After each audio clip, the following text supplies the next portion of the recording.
watched Logan Paul's response, which was terrible. Logan Paul came out of the gate swinging, saying, "One last big heist."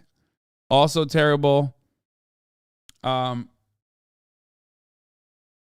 now. It's fucking time. Yeah, man. Love you, but that accent was all over the place.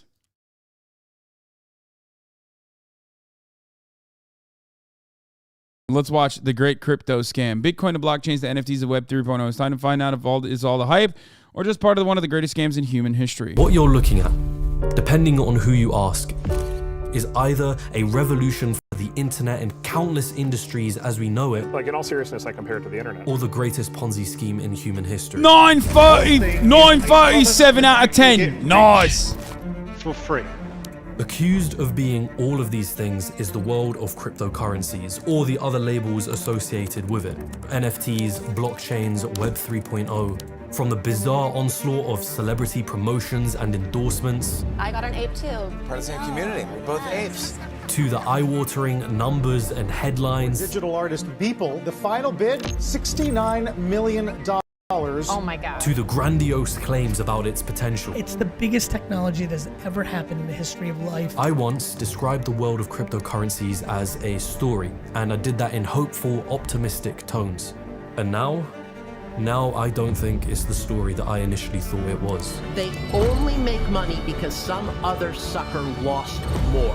Have fun staying poor. It amazes me that anybody is buying into this. They are decentralized Ponzi schemes. The only thing that you have to show is Ponzi schemes. It's all bullshit.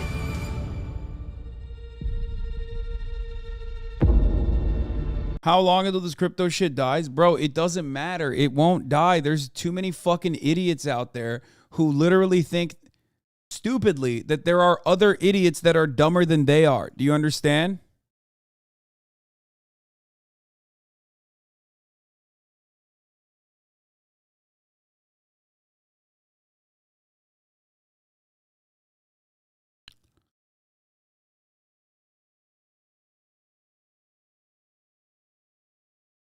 Wait, hold on.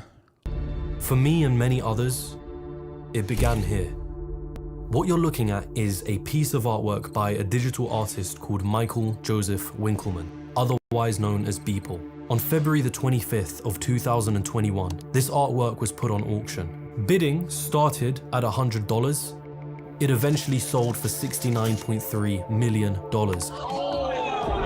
Making it one of the biggest sales in digital art history. That's where I do feel super lucky. What happened afterwards? Where do I begin? A digital artwork by a relatively unknown American artist. Sold for nearly $70 million. That's more than most Picassos, Monets, or Warhols. That it doesn't exist in physical form. It is. This was it. This was the moment where I saw this and I was like, oh, this is a scam. Like, even before this happened, my agent at the time was hitting me up to do like my own NFT project, okay? And I was like, fuck no, that's definitely a scam. I've been shitting on cryptocurrency for the better part of the year at that point, maybe even for longer, okay? I'm not going to fucking jump into this thing. It's a total fucking scam. I'm not doing that, okay? And then this shit popped off. And for a brief moment, I was like, God damn, could have made a lot of money. Nope, still a scam, not doing it, okay? Fucking bullshit. Only available digitally. It's the first NFT ever sold at auction. Non-fungible token, NFT. NFTs or non-fungible tokens. Explain NFTs to people that don't know what you're talking about, because I don't know what you're talking about. It was like suddenly the term NFT was just everywhere. Jack Dorsey, co-founder of Twitter, sells a picture of his first ever tweet as an NFT. Jack Dorsey auctioning his first tweet as digital art. $2.9 million. Even popular internet. Current number for that. I wonder what that goes for now. Memes were selling as this minus $2.9 million, right? NFT thing. Nyan Cat, $590,000. Charlie Bit My Finger, $760,999. Disaster Girl, $500,000. Doge, $4 million.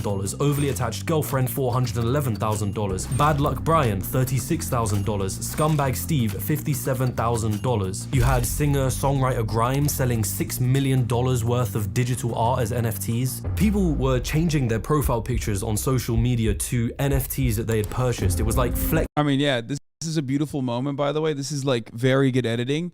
Basically going from a gray name NPC to a gray name NPC with a little bit more color. An expensive car or a watch. And then suddenly all these big celebrities and artists and influencers were also replacing their profile pictures with NFTs and announcing their own purchases of NFTs. And the apes were part of this bigger project of NFTs called Bored Ape Yacht Club. I mean, you had Snoop Dogg, Eminem, DJ Khaled, Lil Baby, Post Malone, Stephen Curry, Gwyneth Paltrow, to name a few, all of them purchasing these pictures of apes for sometimes hundreds of thousands of dollars. And amongst this sea of high ticket sales, you would hear that this is all part of something revolutionary. It's the biggest technology that's ever happened in the history of life, outside of things like fire. Regardless of how much you use, he said, outside of things like fire.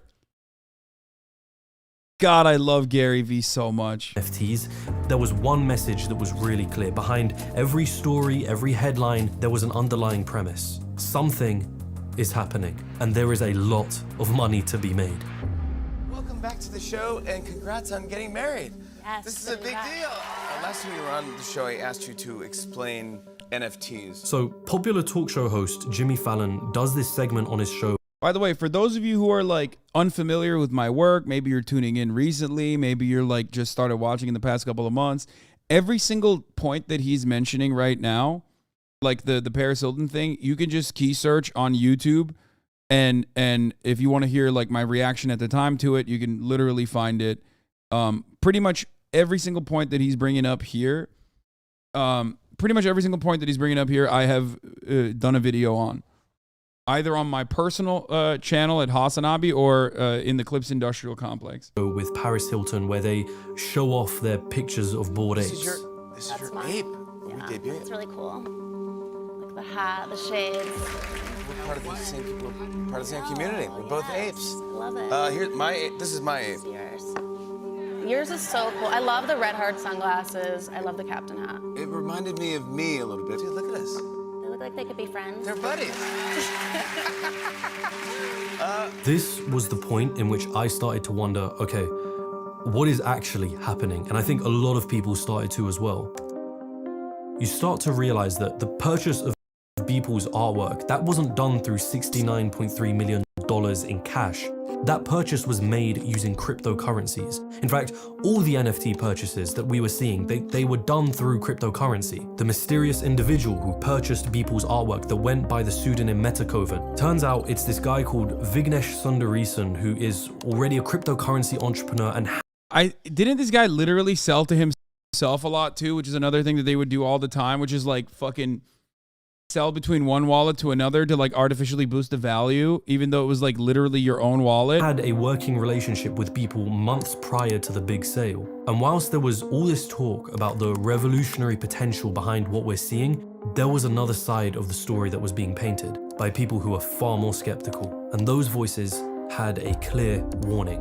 What you are witnessing is a mania. We've got this system that is gleefully and gloriously corrupt. A mania that is being driven by greed. Get rich quick by investing in cryptocurrency. Mass delusion. My ape is an inner reflection of myself. Or, as other critics put it, it is a giant scam that has some of the largest names, brands, venture capital firms backing it, knowingly or not. NFTs were just a component of a much bigger machine with a lot of moving pieces. And when you put those pieces together, it creates a machine for one of the greatest scams in human history. And it all begins here, with a mysterious invention and a failed revolution. Okay, it was never a revolution. It was like, I guess, revolutionary in like scamming world. Like it gave like a unique new opportunity to like fuck people without additional government scrutiny. I guess in that way it was like kind of revolutionary, but it was never like a real revolution. You know what I mean? 2008. That's where this really began. You're dumb, Lamau. Oh my God, bro. How much money have you lost with crypto? How much, bro? How much? Apple shares are like I know I'm dumb. Okay? I know I'm dumb. I'm not a smart guy. Okay? But at least I'm not dumb enough to lose money shilling for a product that I know is like a scam. Just getting hammered this morning. We're down by between 3 and 4.5% generally. The United States is going through a recession it hasn't seen since the Great Depression. The consumers strangled. They're watching their housing prices go lower. They're watching their 401ks get diminished. You created the mess we're in, and now you're saying, sorry. Amongst the backdrop of this all, a mysterious individual is working on their own invention. On the 31st of October, they send an email to a cryptography mailing list. The email begins, "I've been working on a new electronic cash system that's fully peer-to-peer with no trusted third party. It was signed by somebody under the pseudonym Satoshi Nakamoto. Whoever this Nakamoto person was, they had a vision. The vision was to create a type of currency that existed digitally, that could be controlled by no government or single individual, that could be used to transacting globally, no matter where you were or what time it was. The name of this currency and invention? Bitcoin. On January the 3rd, 2009, Nakamoto launches his invention, creating the first ever Bitcoins to exist. It was an attractive pitch, especially to people who held anti-state control sentiments. We're talking about anarchists, techno-anarchists, libertarians. Yeah, the dumbest people in society, okay? Straight up, like, it's so perfectly conducted because, like, as a scam, okay, listen. If you're going to engage in scamming, you have to find people that are primed to be scammed, okay? Who are the best people that you could fucking scam? Libertarians. That's it. If you're looking to fucking scam someone, yeah, you gotta find a fucking mark. That's what we like to call them. Fucking anarchists. Libertarians. People who think that the age of consent laws are arbitrary and unnecessary. People who fucking screech about the gold standard. People who fucking talk about abolishing the Fed, yeah? That's who. That's your fucking mark. Cypherpunks. These were individuals who likely saw the government, the banks, the entire financial institution as just untrustworthy, that they can't be allowed to control monetary policy. And it was these factions that became the first adopters of Bitcoin, influencing its early culture. The goal was simple: preach the message of Bitcoin to others and increase its adoption. Bitcoin was kind of like a religion of its own, right? Like Satoshi Nakamoto was this Jesus-like figure that would communicate with his disciples on online forums. He would talk of this future vision of the world, one where the dollar no longer existed and all transactions would be made through Bitcoin, the global currency of the people that was owned by no central entity. To those early adopters of Bitcoin, they really felt like they were on the cusp of something revolutionary. It just so happened that the more people started buying into the message, the higher Bitcoin's value rose, and the more people were willing to put real dollars into buying Bitcoins. Bitcoin is now up to $111. Bitcoin started drawing attention from places it probably wasn't expecting or even wanting. The guys in suits, the big money, the people who saw Bitcoin as revolutionary, but perhaps more importantly, as an opportunity. The Winklevoss twins were a perfect example of that. I mean, here you have two twins who have graduated from Harvard. They've won a settlement for $65 million against Mark Zuckerberg for stealing their initial idea of Facebook. They found out about Bitcoin on a holiday trip to Ibiza, and they started buying as much as they could. They were stockpiling the currency. It was by around 2013 that they were rumored to own about 1% of all Bitcoin in circulation. That, I think, was a perfect early warning of what was to come. Bitcoin was doomed from the start. That's what a lot of crypto skeptics will tell you, and I understand why. Relying on computer code and the ideals of tech anarchists probably isn't the best place to entrust a reimagining of the financial system. Bitcoin had a fixed supply of 21 million coins, which makes it deflationary by nature. So if one Bitcoin is worth more tomorrow than it is today, why would you want to use it to transact with? It's a pretty bad incentive to have if you're trying to make a global currency. But that is already assuming that Bitcoin had the technical capabilities to become this worldwide currency, which it didn't. I mean, Bitcoin had scaling issues thanks to design decisions that Nakamoto themselves had made. It could only process 7 transactions per second. I mean, compared to other traditional payment networks like Visa, which can process 1,700 transactions per second, or MasterCard, which handles 5,000 transactions per second. And keeping the Bitcoin network running wasted a lot of energy. Bitcoin aimed to be decentralized, meaning no. Every single thing that I've mentioned in this video, that he's mentioning in this video, I've said as well. And every single time I brought any of this shit up, back in the day, there used to be at least 1,000 of you motherfuckers that would yell at me. Now that we're a couple years in the future, now we're in 2023, there's like only 1 or 2 annoying motherfuckers in the chat, which is great. It's great. I'm glad that like we've gotten to a point where like in its inception, there were thousands of these motherfuckers that were screeching in the chat over and over again. Now we've gotten to a point where there's only like 1 or 2. No government or single entity had control over it. But in order to do that, Nakamoto employed what is called a proof-of-work consensus model. All this meant was that computers on the Bitcoin network would be forced to use real-world energy in order to solve algorithmic problems. And whichever computer solved the problem first would be rewarded with more Bitcoins. It was a process called mining. And that process is insanely wasteful of energy. And what ends up happening? Proof-of-work incentivized this arms race between computers on the Bitcoin network, all of them looking to build. I don't think he speaks that fast, bro. I think it's normal speed is fine. Systems overload. Thank you for the 20 gifted subs. More and more powerful computers to have a better chance of mining Bitcoin. And the more powerful those computers grew, the more real-world energy they ended up taking, despite the fact that the transactions per second remained the same. Most Bitcoin mining done today is done by huge mining farms in warehouses. Bitcoin, for the most part, failed in its objective of trying to become a global currency. Outside of illegal use purposes, Bitcoin just wasn't being used to transact with. So, the obvious question becomes, how? How is it that despite its failings, Bitcoin still survived and is very much present to this day? But that's just the thing.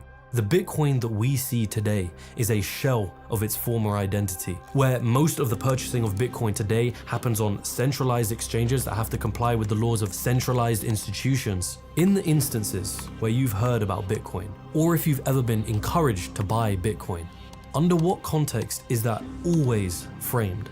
By 2014, the mysterious Satoshi Nakamoto effectively vanished from the internet and hasn't been heard from since. What was left of his invention was no longer a currency, it was something entirely different. Bernie Madoff.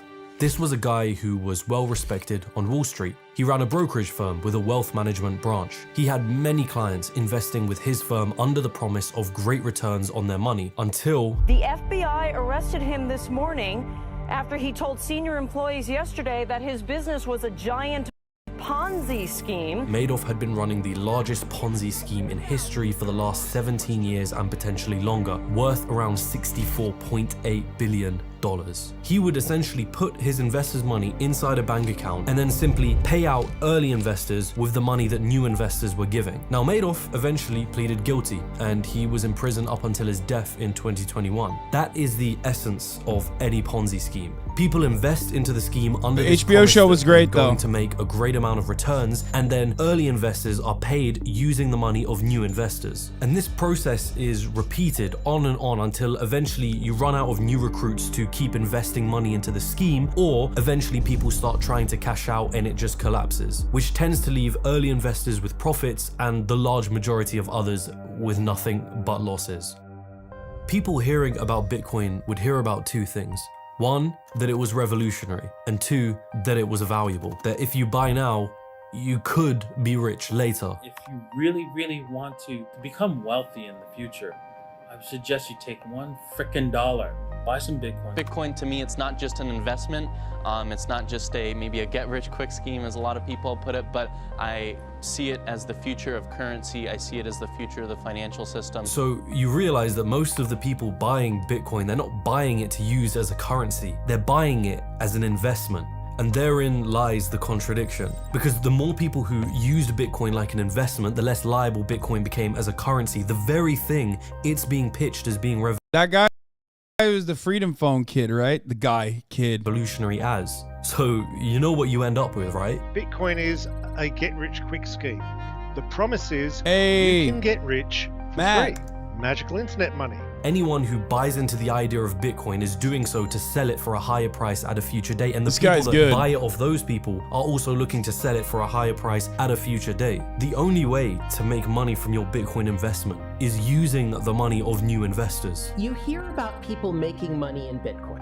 They only make money because some other sucker lost more. And unlike Bernie Madoff, right, who gets all the blame and the satisfying jail time at the end of his story, here you have an entity that isn't owned by anyone. What some would argue isn't a decentralized currency.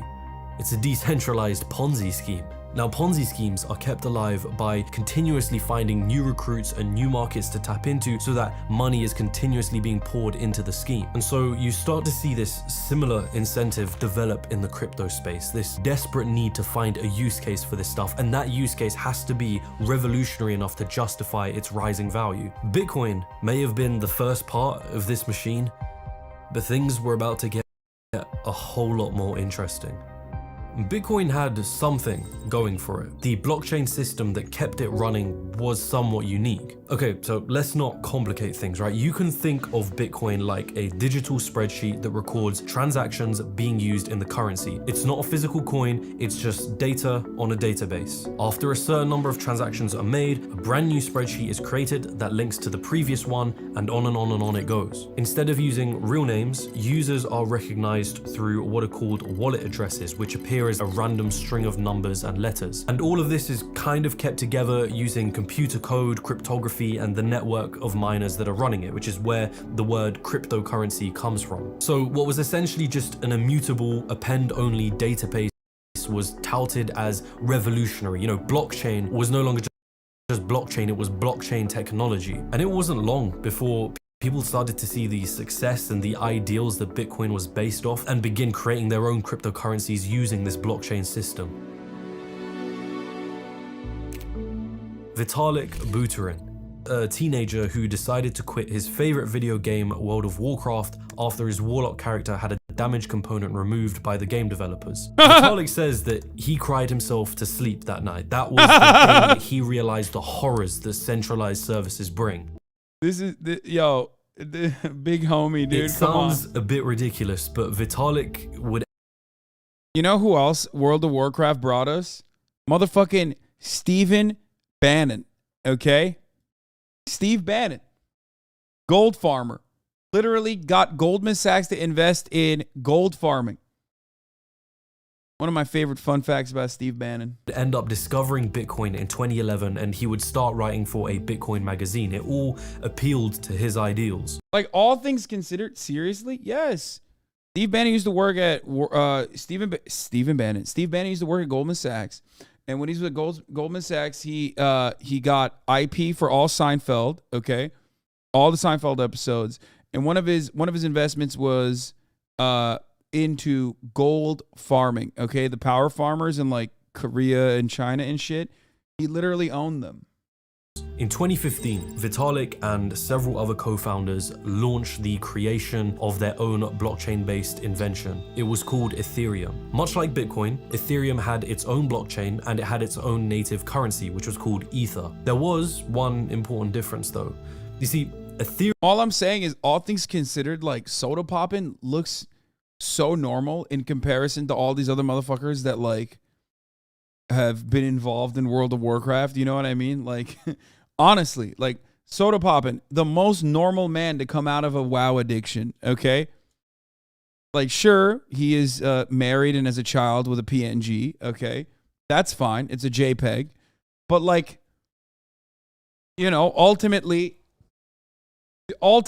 yeah, he might be married to a JPEG, but still, all things considered, fucking much more normal. Ethereum allowed its users to actually program applications on its blockchain. Put it this way, if Bitcoin was like a spreadsheet, then Ethereum was like an Excel spreadsheet that allowed users to create functions to perform various different tasks. It was, you know, a little more advanced. It was a glimpse of hope at finding the revolutionary use cases the cryptocurrency world needed in order to justify the growing value that was being pumped into the system. So, what was the first thing that people started using Ethereum for? Creating more cryptocurrencies. And today we will be creating our own cryptocurrency.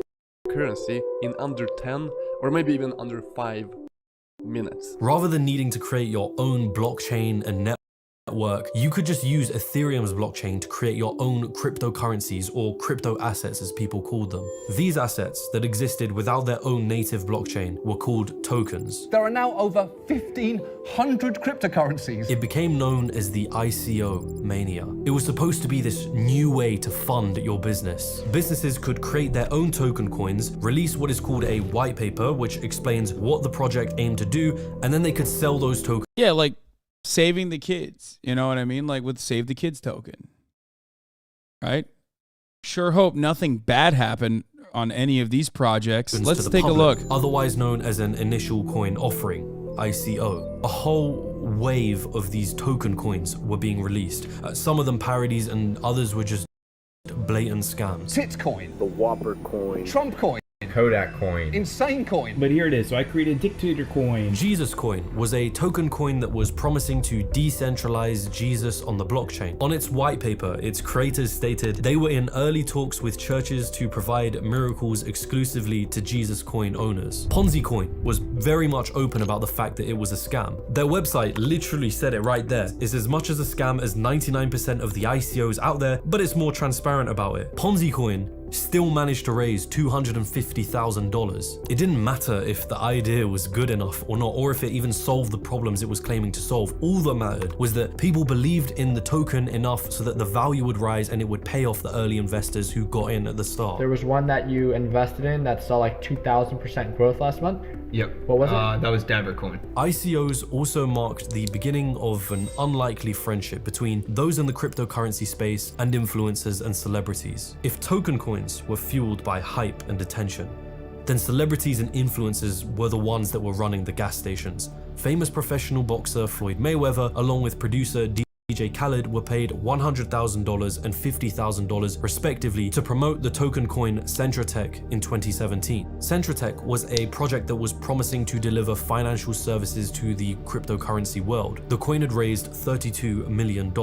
Turns out they lied about their CEO, who wasn't even a real person that existed. They lied about business deals with MasterCard and Visa, and its co-founder, Sam Sharma, was eventually sentenced to 8 years in prison. ICOs effectively became a casino to gamble unregistered securities. But you have to remember the hidden incentives. No matter how fraudulent or bizarre everything looks on the outside in the crypto world, you have to keep clutching at potential use cases or anything that will justify its value constantly rising to new investors. And whilst the ICO mania of 2017 was continuing, a whole new OS or Cap, just shake your head in the affirmative like that until every holdout in your chat pulls their money out of crypto. There's def some in here. What? I wonder if there are any who are still fucking still hodling. The idea was coming to fruition. So how many of y'all have heard of this new game that came out recently? I don't know how do we actually describe what these things are? And today we're talking about CryptoKitties. CryptoKitties was probably one of the first NFT projects to make it into the spotlight. CryptoKitties. CryptoKitties. The viral blockchain-based game that sparked a global craze for virtual cats. It's a picture of a cat. You logged onto the site, you created an account that was connected to your crypto wallet, and you'd play this game in which you would collect, breed, and sell virtual cats for cryptocurrency. The key pitch here though is that every cat is its own unique token that exists on the Ethereum blockchain, making them what you would essentially call non-fungible, or as they're often called now, a non-fungible token, an NFT. Think of it like a digital Beanie Babies. Now if that sounds a little weird, it's because it is. CryptoKitties became like its own mania. It generated $3 million within its first week of launch and accounted for roughly 10 to 13% of all traffic on Ethereum's network. And where was everyone's focus during that mania? Okay, that's $2,700 for this little guy. Why use these CryptoKitties? $450,000 for this ugly mug? The same reason you started out with the cryptocurrency, to make money. Guys, this is a potential way to make some. Of course, cats unleash this evil upon the world in the form of cryptocurrency. That's all I'm going to say. this wouldn't have happened in the form of NFTs. It wouldn't have happened with dogs. This is insane. Most users are trying to breed their cats at the moment, not just because it's kind of cool, but also because they can be very expensive. There are thousands of people playing on the CryptoKitties website. Once everyone started rushing to join in on the hype, the economics of the game began to... Guys, I'm joking. Like, Dogecoin is like one of the most famous ones, dude. Chill. Fucking cat lovers, dude. Y'all are so easy to anger. Like, literally me like, Dogecoin! Fuck you! What about Dogecoin? J Mozo 13, thank you for the 5 gifted subs. To falter as the supply of CryptoKitties stretched far beyond the demand, eventually leading to a crash in the price of CryptoKitties and a fall in average users. Because as you continue to see time and time again, almost everyone was there to make money. But what remained of that saga was the idea of non-fungible assets. A brand new package, a brand new pitch, a new route to find use cases for cryptocurrencies and blockchain technology. This stuff was initially pitched to digital artists. The idea was that you would make artwork, then tokenize that artwork, which just means turning it into a token that exists on a blockchain like Ethereum. If you wanted to know who owned the artwork, all you had to do was just go and check the blockchain records and see which wallet was associated with the artwork. In theory, you could digitally verify the ownership of your art. Sounds exciting, you might think. I did too.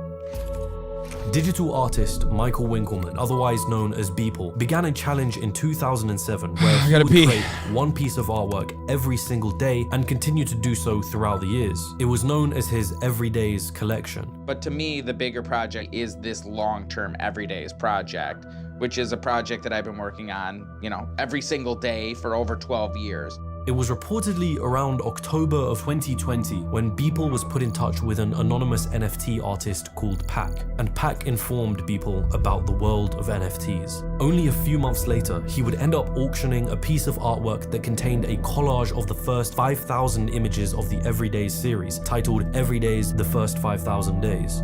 $69.3 million was how much it sold for in the Ether cryptocurrency, one of the largest sales in digital art history. The very sale that sent the search term NFT skyrocketing. So now the question becomes, who decided to make that purchase? So you purchased a collection of 5,000 pieces of digital art that anyone can easily see online for $69 million. Why did you do that? Metakovan, or as they were later revealed to be, Vignesh Sundaresan, a crypto entrepreneur who had recently co-founded a crypto investment firm with his business partner called Metapurse. Only a few months before this big $69 million purchase, Metakovan and his business partner had already bought another collection of NFTs from Beeple for over $2.2 million. They actually wrote a blog post about their purchase, alluding to the fact that this was only part of a much bigger project that they had in mind that will, quote, flip the art world status quo on its head. And what was that project that they were talking about? The B20 token coin. They were going to bundle their purchases of Beeple's NFTs collection and put it in a virtual museum where those who purchased the B20 token coin could access and view the artwork. Owning the B20 token was supposed to represent... If capitalism truly fostered innovation, you would not have any of this shit. Okay? That's it. If capitalism was responsible for innovation, you would not have any of this shit. Straight up. Literally none of this would exist, because this is the type of innovation capitalism creates. Newer ways to scam, easier and quicker ways to do get rich quick scams. That's it. It's just better, bigger and better grifts. All of the actual innovation that drives the world forward unironically comes from publicly funded research conducted by researchers who do not always have the profit motive in mind. Some of them might, but for the most part, they're doing it either because they truly want to move humanity forward, whether it be the invention of insulin, you know what I mean?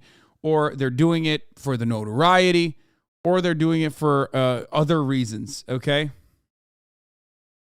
This is the only kind of innovation that you get under capitalism. And a type of fractional ownership in the virtual museum and the contents inside of it. Here's the thing.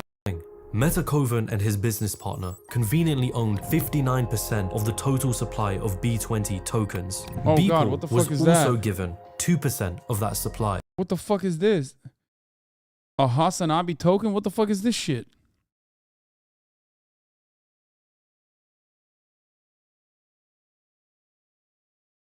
What the fuck? No. Beeple and Metakovan already had a working relationship before the big Everyday's 5,000 sale. I'm glad none of you buy skins. Okay, calm the fuck down. Okay, hold on there, partner. Skins get the wins, bitch. When that sale happened and the media frenzy ensued, the B20 token rose in value to $23 as more people began obviously looking into who Metakovan was. People have accused that sale of essentially being a giant marketing stunt to increase the value of the B20 token. Even in their calls together, you can hear Beeple express skepticism around the whole thing, only for Metakovan and the others to kind of bring him around. Other artists, I can almost guarantee, will not like this. Like, they will not like you taking their work and like splitting it into a million pieces and reselling those pieces. I would be very surprised if other artists did not have a very strong dislike of that. But what I find the most insane about this saga was that the B20 virtual museum that was supposed to flip the art world status quo was nothing impressive. The B20 token has fallen over 99% in value since its all-time high.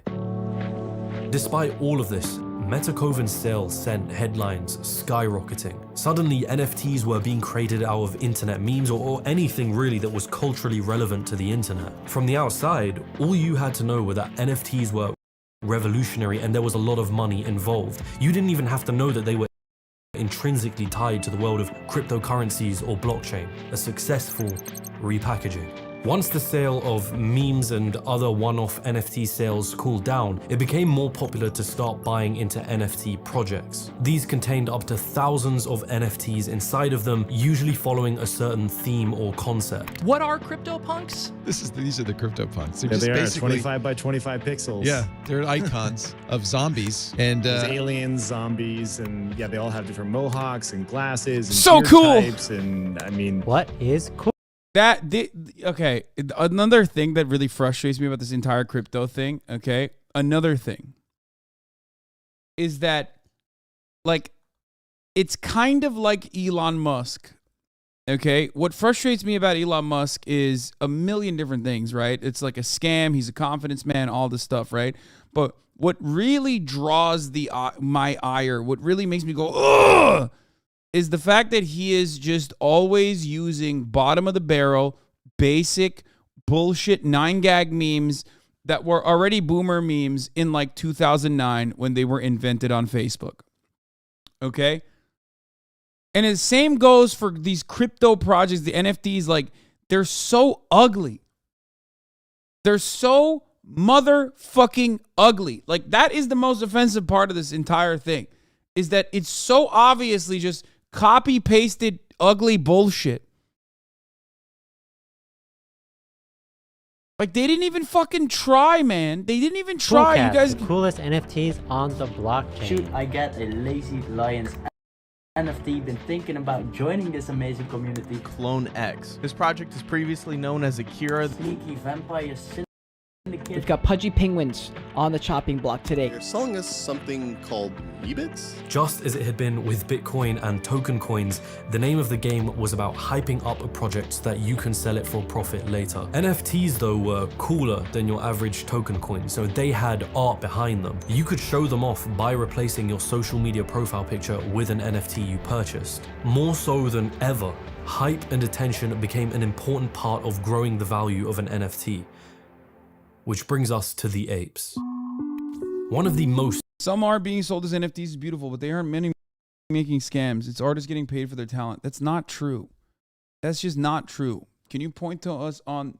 Can you point to where this has happened? That is never... That's not... No. No. Okay? That's just simply untrue. Okay? You literally are just acting like... Oh, God. You know what this kind of rhetoric reminds me of? It reminds me of the rigorous patent and IP and DMCA laws that the record industry created and advocated for, okay? And while they were doing that, they unironically, simultaneously kept saying, oh, this is to protect small artists. This is to protect small artists. No, the fuck it wasn't. It was not to protect small artists. No small artist has made like any fucking money off of that. It was to protect record labels so they could fucking milk every inch of the internet and every fucking ounce of patent IP, whatever the fuck they had. Okay?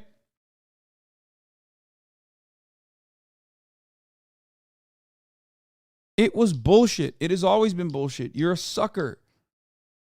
Significant projects created after Beeple's sale was the Bored Ape Yacht Club, otherwise shortened to just BAYC. Founded by the company Yuga Labs, the project featured 10,000 different pictures of apes with this distinct bored expression on their face. The Bored Ape Yacht Club project had managed to arrive into the NFT space at just the right time, about a month after Beeple's big sale. There were a few popular people inside of the NFT space already, one of which went by the name of Jimmy McNeils, otherwise known as Jimmy ETH on Twitter, who shortly after finding out about the project announces their purchase of hundreds of Bored Ape NFTs. Then another popular figure in the NFT space, Pranksy, who had around 50,000 followers at the time, tweets their own purchase of 250 Bored Apes, which later grows to 1,250. And all the time, these guys are tweeting. Yeah, I'm on the lawsuit. I'm named in this lawsuit that was filed for attacking this fucking brand. Tweeting about their purchases to their followers, it starts to create this buzz inside of the crypto space. You've probably seen all over Twitter this crazy thing with apes. Just after 12 hours of its official launch, the BAYC collection sold out, giving Yuga Labs an estimated $2.8 million in revenue. Pranksy starts selling some of his apes to NBA players who start tweeting and changing their profile pictures to those apes. In August, the popular DJ Steve Aoki tweets his own $40,000 purchase of a Bored Ape to his millions of followers. Hashtag ape follow ape began trending immediately. Famous digital artist Beeple tweeting about it and creating an artwork about it, which continued to drive up the price of Bored Apes. You ape, me ape, friend. One of the shadiest parts about everything that followed were the blurred lines between celebrities and influencers clearly manipulating a market to pump up the value of their NFTs and genuine posts simply just showing off their purchases. You had Justin Bieber in January of this year posting a picture of a Bored Ape number 3001 to his 251 million followers, a purchase that was reportedly worth $1.3 million.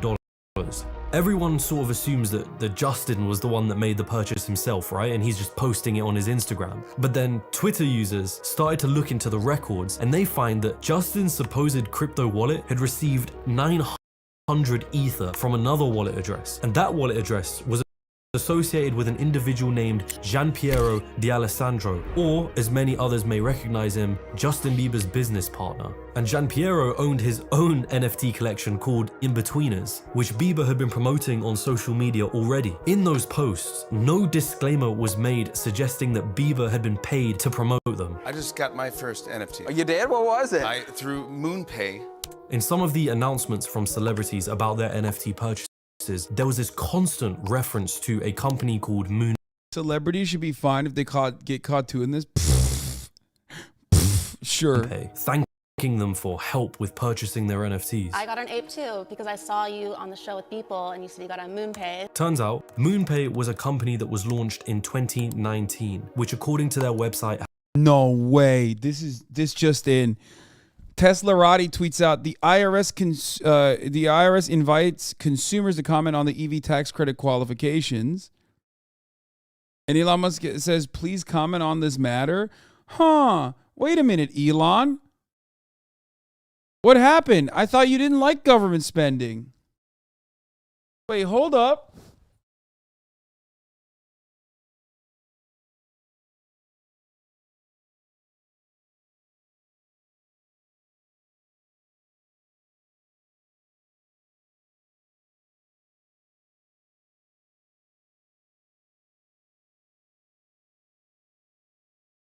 That's weird, man. What happened to that? What the fuck? No way, dude. No way. Why Kim Kardashian got fined and Matt Damon didn't? Wait, Kim Kardashian got fined? The height of crypto advertising boom, Kardashian relatively low budget 2021 Instagram post was paid $250,000 for it. Touted an actual coin that the SEC determined had qualifies as security. Oh, that brings it under SEC jurisdiction. Oh no, which is much stricter than the FTC regulations governing most advertising.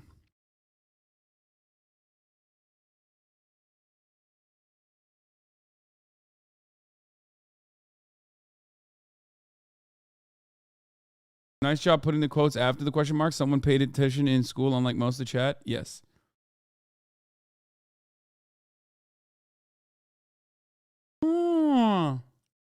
So his recent issue here is that the Model Y doesn't count as an SUV under government rules, and he's trying to rile up people about that.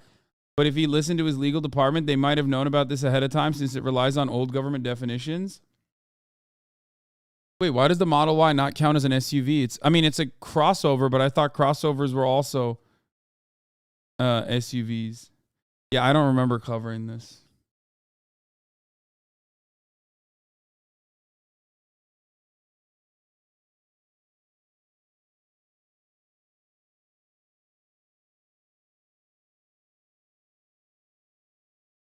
Why do you hate Elon so much? Bro, this response should basically describe to you why I do. This motherfucker is a multi-billionaire, was the richest person, no longer the richest person. Okay? Is currently shitting fucking bricks over here about the potential EV tax credit qualifications. Okay? While simultaneously spending the last couple of months, whenever he's not destroying Twitter, complaining about big government spending. How the fuck did he build anything without big government spending? Penalized for making our SUV too mass efficient? That is bizarre. Tesla Model Y is 238 pounds too light to qualify as an SUV. How the fuck did they fuck this up? Solution: attach lead weights totaling 250 pounds to interior rear under trunk via hex bolts. After sale is complete for a ride free of charge. First service removes said weights. I mean, how did you fucking not do this?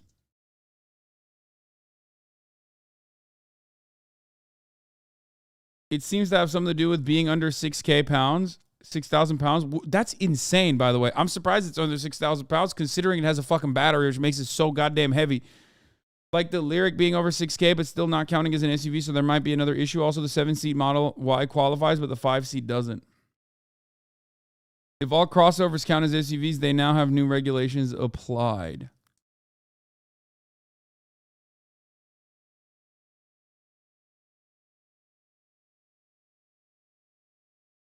I mean, a lot of that regulation is also stupid, for the record. Every car looks like this thanks to a gigantic regulatory loophole. Yeah. If you haven't already abandoned Twitter, you've probably seen some tweets going around featuring a particularly bleak image of gaggle of crossovers and SUVs from every car maker on the U.S. market. Yeah, first things first, this image comes from a 2015 Medium post by artist Adrian Half. Most of the people who stumble across this image reposted on Twitter. Okay, I don't care about that stuff. In the eyes of U.S. vehicle regulation, modern automobiles can be broadly divided into two categories, passenger and non-passenger automobiles. This distinction becomes ridiculous, as Jason Kavissa explained on Road and Track a few years back. An automobile becomes a non-passenger vehicle if it's designed to transport more than 10 passengers, i.e. a bus, if it has temporary living quarters, an RV, or if it has an open cargo bed, pickup trucks. If it's got cargo space greater than passenger volume, any large cargo hauling vehicle or the big one, it's capable of off-highway operation. Definitions were written in the 60s. The secondary reason why cars have become larger and larger, if you're wondering, is also the cafe. It's the newer regulation, not just the 1960s one, right? Cafe standards are the reason why they have why trucks have gotten larger and larger and larger and larger Whereas like originally trucks themselves were not as large. If you look at like pickup trucks all around the fucking planet, or if you look at pickup trucks in America that are older, they're significantly smaller.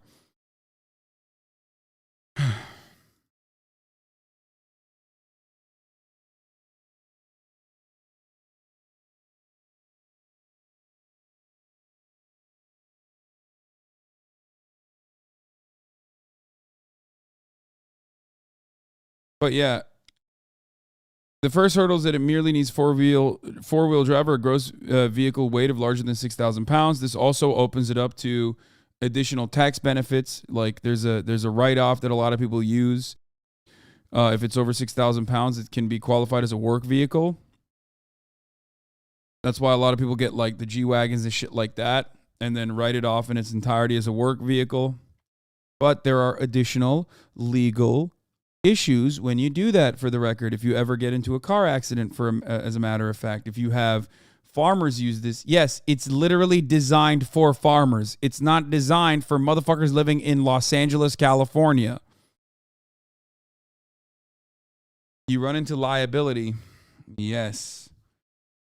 Your business will be sued if you do this.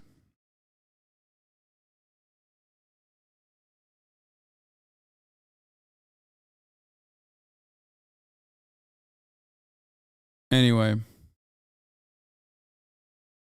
what we want to focus is an approach brake over departure angle. Automakers love making vehicles that fit the non-passenger category. The segment is looser requirements for fuel economy. Yep, there it is. Exhaust cleanliness and crash safety, meaning less money spent engineering ways to save fuel, scrub exhaust, or protect passengers in a crash.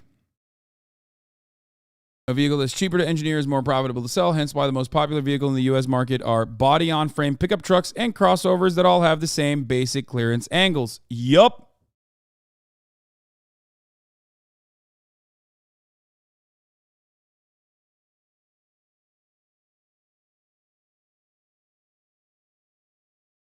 Capitalism fostering innovation once again, dude. I mean, incredibly innovative ways of skirting regulation that is created for safety and things like that. All right, let's get back to the crypto video, and we'll had one singular aim: to increase cryptocurrency adoption. So that begs the question: what is the relationship between MoonPay and the supposed celebrities and influencers they're helping buy NFTs? Real talk, not once, not twice, 3 times I've been offered a Bored Ape through MoonPay.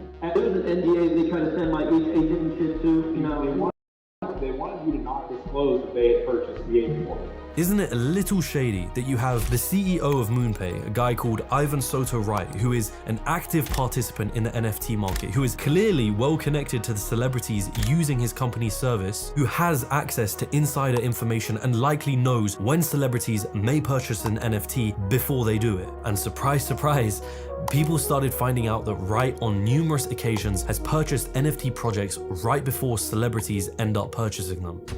Damn. Prominent crypto skeptic and author David Gerard had this post on his blog. It was titled, "Crypto Grifters Try to Scam Artists Again." He wrote, "The NFT grift works like this. 1.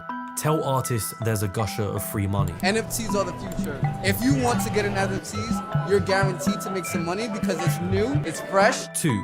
They need to buy into crypto to get the gusher of free money. 3. They become crypto advocates and make excuses for proof of work and so on. 4.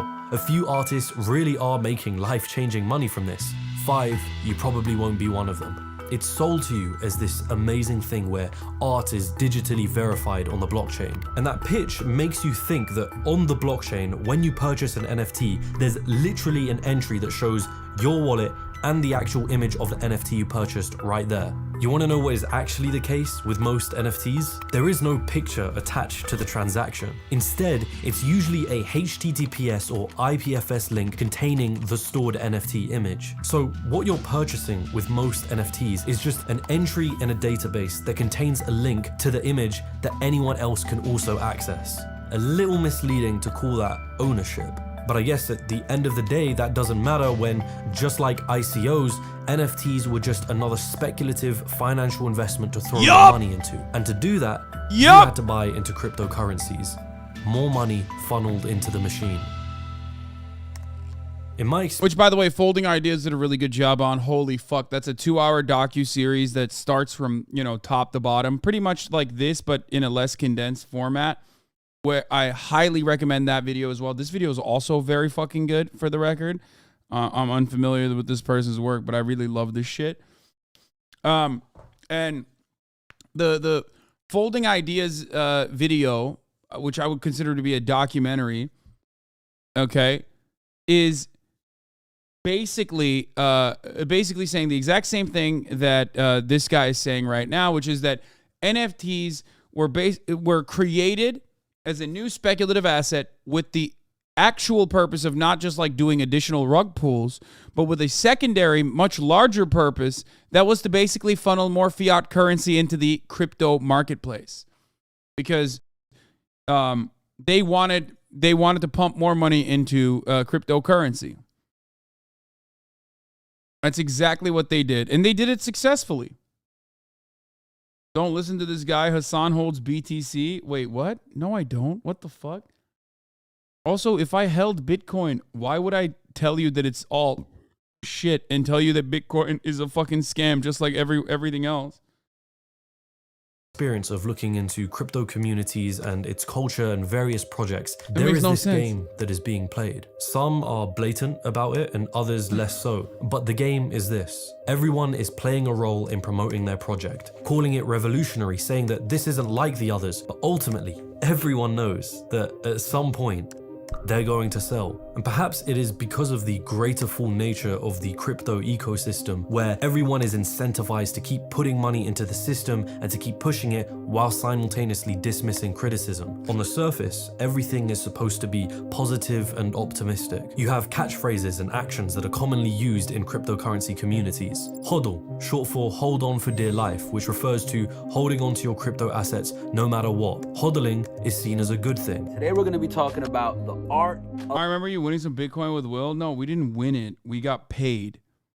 We got paid in cryptocurrency for like the Uno tournament or whatever, but I never actually got it. Will got it in his Cash App wallet, and he still has it, I think, but I never received those funds.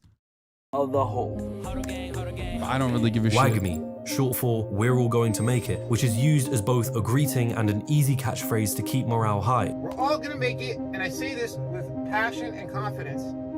If you leave the market, if you give up, you will lose. That is the ultimate failure. We're still early is a sentiment often echoed in crypto communities, an encouraging message for those who are both new and old in the space, letting them know that they haven't missed out on the opportunity and further riches are on the horizon. Don't abandon hope. Is it too late to get into crypto? No, never. It's never too late. It's actually too early. It's extremely early still. Those who hold on to their crypto assets, even when there is really good reason to sell, are called diamond hands. Diamond hands is actually a requirement. Keep diamond handing, okay? A positive trait that is encouraged, whereas those who do sell are labeled paper hands, a negative trait which is actively discouraged. The worst part about paper-handed investors is that it influences other people to grow paper on their hands. Most crypto communities are encouraged to say good morning and good night to each other every day, shortened to just a GM and GN, kind of like a regular check-in and check-out with members. Negativity is usually handled in the same way, since one group's negativity can actually devalue a project and affect everyone else's ability to... Yeah, you know, that was the worst thing that CZ did. It was he fudded by... He sowed fear, uncertainty, and doubt, and he ruined SBF and FTX because he fudded, and you know that was really fucked up. To make not a cult. No, I mean it's like I don't even want to call it a cult because like cults are more intelligent than this. Like you have to do like psychological manipulation in a cult. You know what I mean? Like. Not to say that cults are good, obviously, but like this almost is like too stupid to be considered a cult. You know what I mean? And like the entire point of a cult is that it is centralized. You know what I mean? You live in a commune or whatever, usually, like there is like a central figure. These guys basically like engaged in cult-like behavior without any kind of like, I don't know how to describe it. It's like, it's a decentralized cult, so it's like stupider. It's a multi-level marketing scheme, pretty much is the same shit.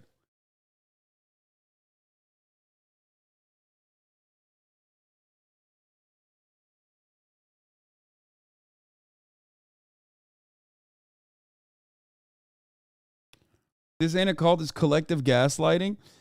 Like they just found the dumbest people on the planet to like fuck each other over and over again with hopes that they'll make money. It's just another aberration of capitalism. Like the top of the hour ad break, you know what I mean? Like it comes at the top of every hour and you want to avoid it. You're like, I want an uninterrupted ad-free broadcasting experience. Like, what am I supposed to do?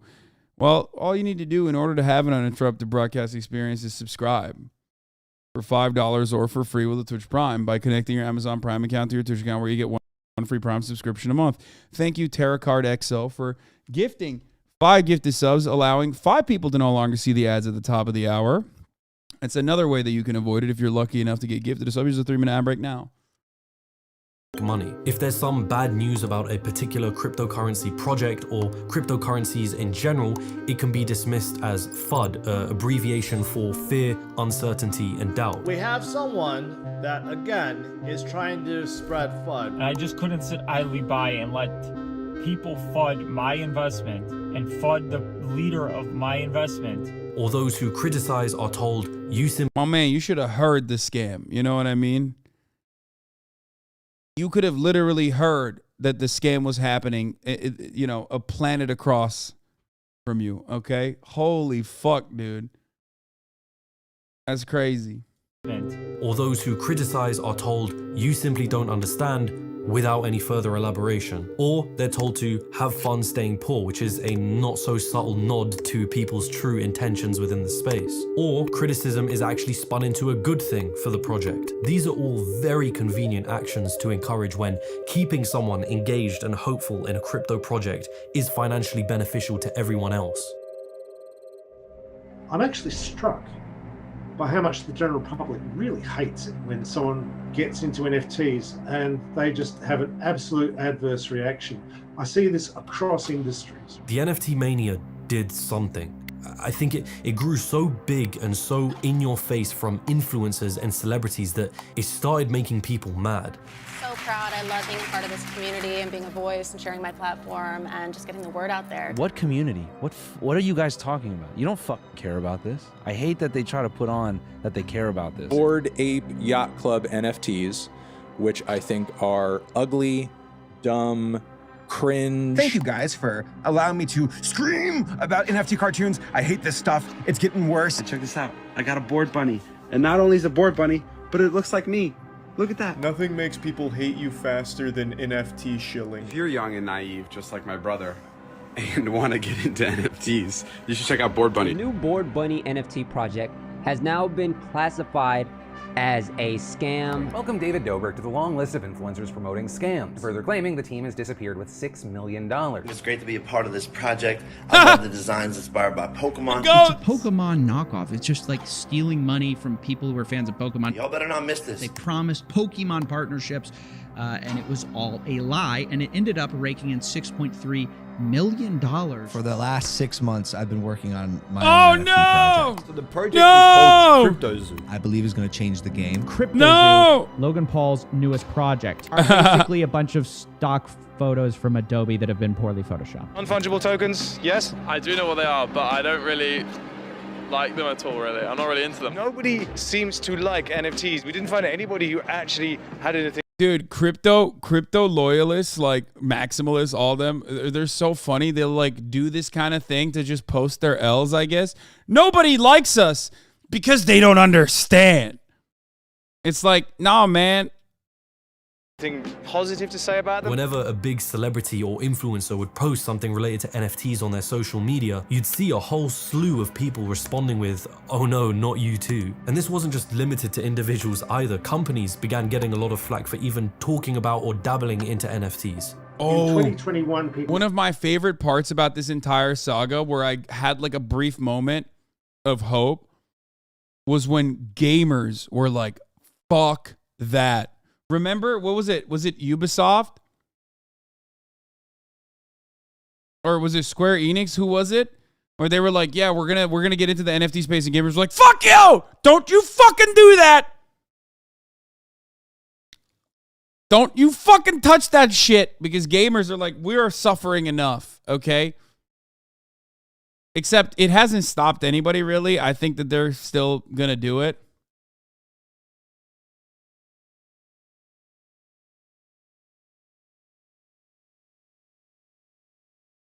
Good job, internet. You bullied NFTs out of mainstream games. That's good. Do you guys remember Gary Vee? Someone in the chat brought this up. Gary Vee had like a restaurant club that he was going to do with fucking cryptocurrency. What happened to that? Dude, why has nobody written about Gary Vee and the amount of scams he pulled off in this space? He's like literally one of the main motherfuckers. He did like a whole ass fucking Firefest style thing, didn't he?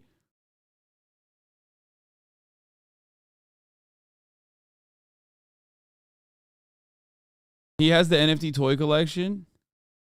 Yeah, Gary Vee, when he's not busy kissing his father on the lips, okay, giving him a little, or when he's not busy like absolutely fucking eviscerating garage sales, like poor unsuspecting suburban moms and dads in a sequence of ridiculous garage sale videos that he films, he's out there shilling crypto pretty hard. Found out what cryptocurrency actually was and they hate it. It is all get-rich-quick schemes promoted using technology as the cover. All of it. That's what crypto is. And NFT is the latest. Oh, yeah, and telling you to think about your dead family. Computer scientists and technologists who wrote to Congress calling for more responsible regulation of crypto assets. They said the catastrophes and externalities related to blockchain technologies and crypto asset investments are the inevitable outcomes of a technology that is not built for purpose and will remain forever unsuitable as a foundation for large-scale economic activity. And so you start to wonder, like, okay, like what's gonna happen? And I know that it really shouldn't surprise me, but a whole new packaging had been in the works and a brand new word was taking the stage. Our mission at MoonPay is to onboard the world to Web3. I have to admit, it's a pretty convincing narrative. The first iteration of the internet, Web 1.0, was essentially the first version of the web, mostly consisting of web pages and information. There wasn't much you could actually interact with. Then came along Web 2.0, which brought access to many new features. It focused on user-generated content, social media, and more forms of participation. This version of the internet became dominated by large corporations. Web 2.0 is our current modern-day version of the internet, but now Web 3.0 is coming. It kind of just referred to a bunch of different things, but the idea was that a new version of the internet is here, where your online activity was going to be making use of blockchains and tokens to some degree or another. So in theory, the now centralized version of the internet owned by big tech would become owned now by its users. In its initial bubble, NFTs were seen as just digital art, right? Which is quite limiting. At the end of the day, NFTs are just data on a public database that can act as a receipt of ownership over whatever that data contained. You know, whether it was a coin or it was a web link to a digital piece of art. The idea was that if NFTs could prove ownership over something, then you could put anything on the blockchain. Real estate titles, medical records, university degrees, legal records. In the case of Web3, you'd have social media sites and video games all incorporating blockchain and NFTs into their business model. It didn't really matter what it was or how it would work exactly. It just became this game of insert anything here, but on the blockchain. And just like that, you've made it revolutionary. You've just recreated the entire mortgage infrastructure that already exists today. On the blockchain. But that exactly. The blockchain in real estate is going to be pretty mainstream 5 to 10 years from now. You'll see solar grids, electric grids, self-driving car grids that will essentially be machine run and controlled and administered by blockchain. Best use case for blockchain is healthcare. What can and can't be turned into an NFT? Ultimately, what we're talking about is the tokenization of everything. Never mind if blockchains or tokenization actually fixed the issues that it was claiming to solve in these industries. It was literally the definition of a solution in search of a problem. And then I'm lost as to like why the on the blockchain part matters, besides basically what everyone means is they mean, oh, I want a public record of the transaction. Okay. I mean, people suggested that you could replace legal contracts with smart contracts, which are programs that are built on the blockchain, and that's usually accompanied with the phrase code is law. This is a smart contract, and this is a legal contract. These two things aren't the same, right? You can't have law be enacted by computer code because law inherently requires third parties to assess evidence, intentions, and a bunch of other variables that It's literally perfect for libertarians because it is a libertarian fantasy. Okay? It was a libertarian fantasy, which is why it's like so easy to own libertarians. If you've watched any fucking Sam Cedar videos, you already know this. Whenever he debates a libertarian, he just asks him two questions. Courts, who's going to enforce the decision of the court, and roads, okay? Libertarians hate these three things on top of age of consent laws, of course. That's it. You always, if you want to dupe a libertarian, be like, courts, how will you enforce contracts? Who will enforce the decision-making process of the courts? Who will enforce the decision of the courts? And lastly, how will you build the roads? Okay? It's easy. It's like, it's the easiest way to dupe a libertarian, to be like, doy, I don't know. I've never thought about that.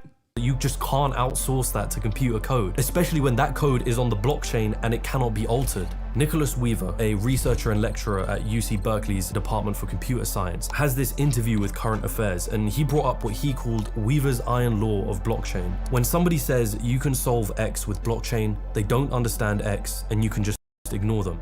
So you start to wonder, right? Who is behind all of this money that's coming and pouring into the crypto and Web3 space? Where is it coming from and why? Either I'm not seeing the revolutionary potential that all of this has, or this genuinely is a massive mania and bubble that is being fueled by greed and delusion. It's the second thing.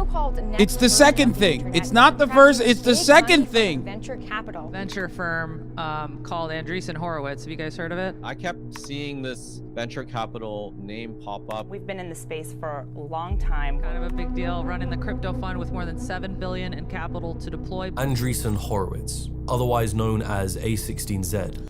Also known as Mr. Egghead. Also fucking blocked me on Twitter. Eggman.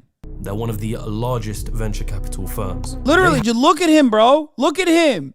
Look at his head. Venture capital firms. They have a crypto fund with around 7.6 billion to be invested in crypto and Web3 startups, and have been investing in crypto companies dating back to 2013. If you wanted to meet the smart money behind all of this, then these guys were the best place to start. They say that crypto is far more than just a financial innovation. It's social, cultural, technological. In the month of October of 2021, A16Z led a funding of $150 million towards the company that was behind Axie Infinity. A16Z general partner Ariana Simpson claimed that this was an example of where Web3 is going to revolutionize the internet. In her own words, literally, Axie embodies a new generation of games. What this means for the future of games and really the web as we know it is as big as your imagination will allow.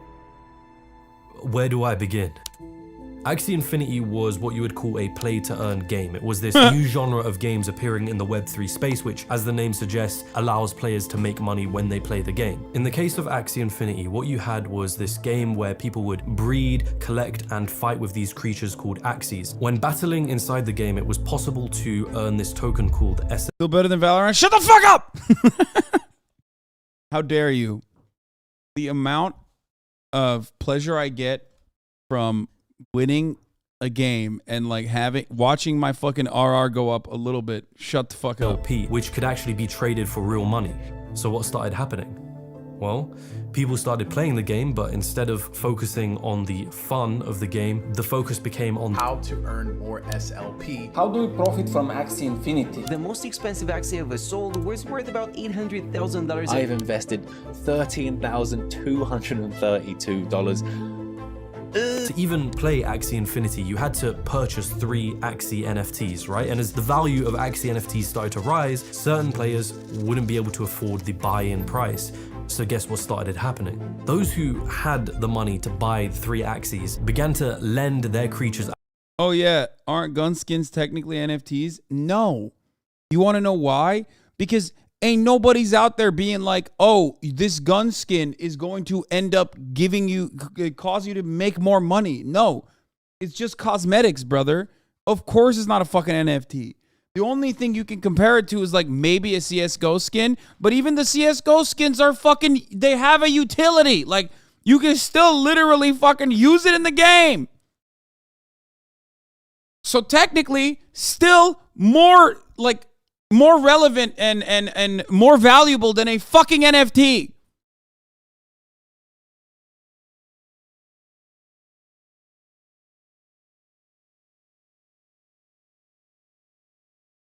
And it's not backed by crypto. That's another thing. Yeah. So like it's just fiat currency.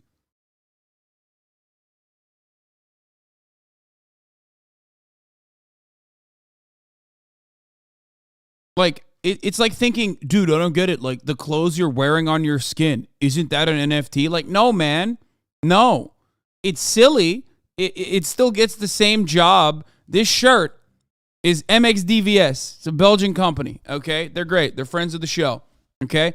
I bought this while I was buying Will a bunch of stuff from their website for his birthday. Okay. Now, is this... It's the same fucking job. It does the same job as a fucking, Walmart thing that I could have bought. But I wanted to buy this. Okay? I wanted to buy this. I like the way it looks. I'm wearing it. So, not an NFT. Okay? I never thought like, oh, I'm not buying this with the express purpose of like making more money off of it when the value goes up eventually.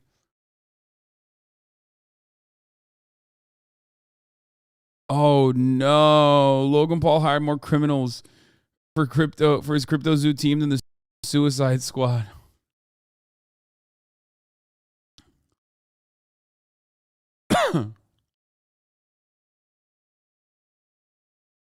Out to players who couldn't afford it, and they were called scholars. How to set up your own scholarship program as a manager in Axie Infinity. I'll be giving out a scholarship every 2 weeks, so that's another 6 scholarships is my goal. Scholars would then play the game using their rented Axies, earn SLP, and then give a cut of their earnings to their managers. My team of 12 scholars was roughly earning me $1,700 a month. $600 from my scholars. With all of my current scholarships working, I'm earning about $6,000 a month. Axie Infinity, a play-to-earn crypto gaming juggernaut that has led people in countries like Philippines and Venezuela to make a living. These are players from the Philippines who are making a living playing Axie Infinity. Most of the scholars who couldn't afford the buy-in price, they were from developing countries, right? People who likely saw Axie Infinity not as a game of leisure, but as a means of producing income. I am here to apply scholarship on Axie Infinity. I want this scholarship because I want to earn more. I can play 6 to 12 hours a day just for playing Axie Infinity.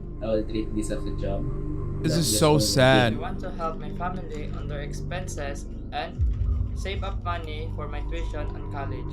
So I want to be a scholar so that I can meet the needs of my family. What you ended up with was a game where players are playing in order to make money. People are basically feeding their entire villages playing our game. But the only reason that they're making money is because others are buying in to also make money. In the case of things like Axie Infinity, there actually are a bunch of innocent victims, right? I mean, when you run a pyramid scheme, unfortunately, you get a bunch of poor people in the Philippines who are poor when they start, and they're just hoping to make some money, but then what happens is they actually lose money. The value of SLP, which is the token that people use to actually make money in the game, has fallen 99% since its peak, and its user base has been in decline since. Times magazine came out with this article, and it was interviewing this guy called Samasun Orias, a line cook from the Philippines Philippines who was facing financial stress after his mother had a stroke and electricity and grocery bills were stacking up. Arias jumped into the Axie Infinity game and then exited 14 months later. He described it as boring and stressful. Arias, along with other players of the game, told Times Magazine that Axie Infinity reinforced predatory systems and gave them false hope.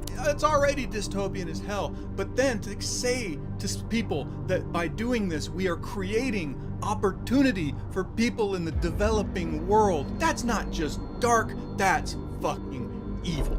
Again, I find myself coming back to the same question. What is it that VC firms are seeing the potential in this crypto space? Why do they keep... To be fair, you know what they're seeing? They're seeing the exact same shit that they see in every other industry, an opportunity to exploit the third world further.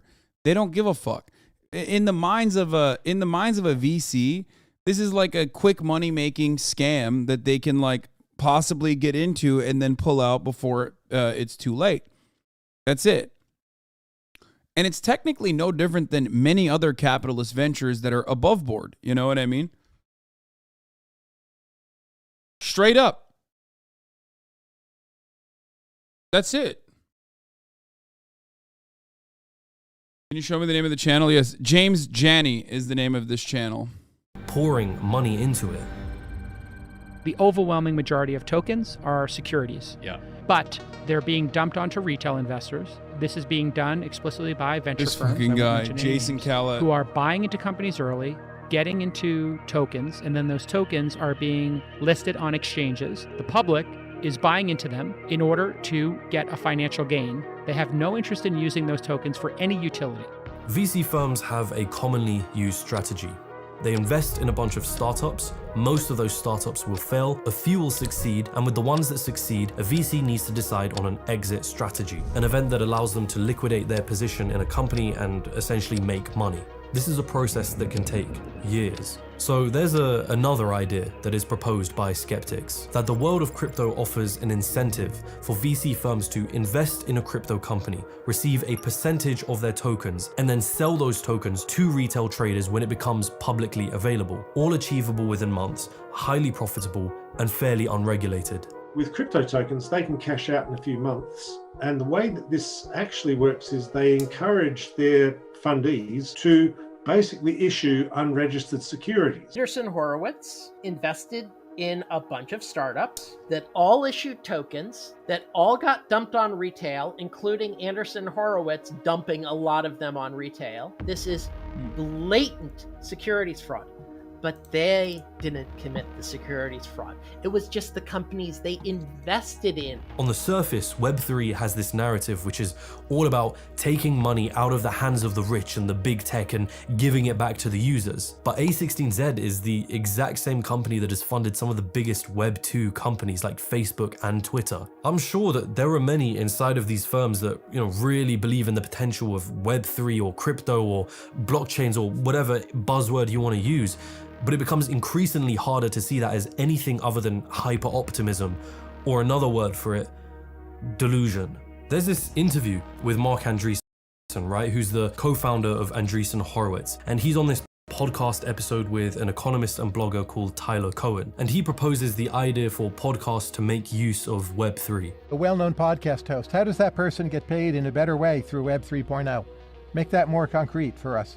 Now, Mark Andreessen is someone that, by all accounts, should have a good answer to this question. But instead...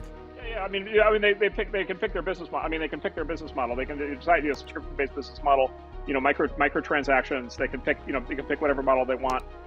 They can also have indirect, there's this whole new rise of this kind of the non-fungible token. This guy is a billionaire, by the way. Just pointing that out. Major Elon dick rider and...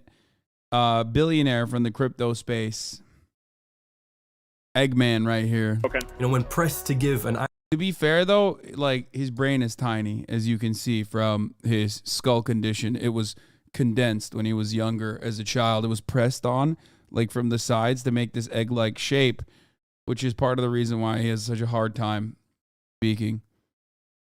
Actual use case What you get is an answer with all the right buzzwords and phrases, but little actual substance. I compare it to the internet. Like, in all seriousness, I compare it to the internet, which is the internet basically... It's 93 or so. Yeah, it's like 93, 94. This is the only time I've ever said this is like the internet is this. A16Z uses the same narrative that a lot of crypto enthusiasts will also use. You may hate it, you may think it's a fad, but crypto and Web 3.0 are just like the internet. Even I made this comparison when I looked at the entire space in a more favorable light. Now though, I just think it's another form of smoke and mirrors. It is the biggest technology shift since the internet. The blockchain, the consumer blockchain, is the biggest new thing since the internet itself. Bitcoin began in 2009. Arguably, blockchain technology and the foundations for it began even earlier than that. It's been 13 years since this story began with Bitcoin. 13 years to find a solid use case, or at least one that justifies the hype and is already better than an existing system. Crypto and Web3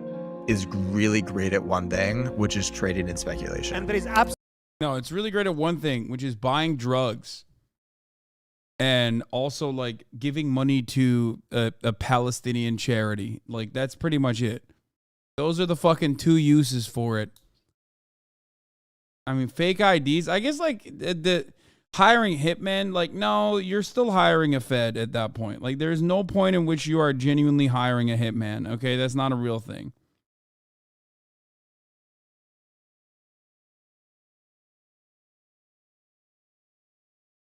Absolutely no democratization of anything. There's centralization of exchanges, centralization of miners, centralization of crypto wealth. Is the most concentrated amount of centralized wealth in the history of humanity. Worse than disease, worse than Wall Street. It's all bullshit. 13 years after 1983, which is considered to be the birth of the internet, we were already seeing very clear-cut use cases. Even in those early days, people could get weather reports, they could check the news, they could send emails, and many other uses that we still use to this day. I sent a message to my doctor asking for a repeat prescription, and he's left the prescription for me in the chemist. By even making the comparison to one of the biggest revolutions in information and communication is already assuming that cryptocurrencies are revolutionary and they're bound to find mass adoption at some point, when that is the very future we're putting into question. One recent post that I remember on the Bitcoin subreddit was titled, "Does anyone else feel like Bitcoin is their literal last-ditch effort to become wealthy in their lifetime?" I don't imagine that this is the only person in the crypto space that is thinking that way. The crypto machine has continued running. New packaging of ideas, more money funneled into the system, and a constant search to find a use case that justifies the hype and the claims of revolutionary technology. If the critics are right, then what we're looking at is a ticking time bomb. If the critics are right, then this is a scheme that will leave tons of regular individuals left holding their bags, wondering how this managed to happen. It already has. A scheme that managed to infiltrate the realm of media and entertainment, that managed to make use of social media's ability to spread this fear of missing out, that capitalized on greed and a get-rich-quick mentality. If the critics are right, then I suppose there's only one question that remains. At what point does the ticking time bomb go off? This was a great video. Shouts out to JamesJani for this wonderful video.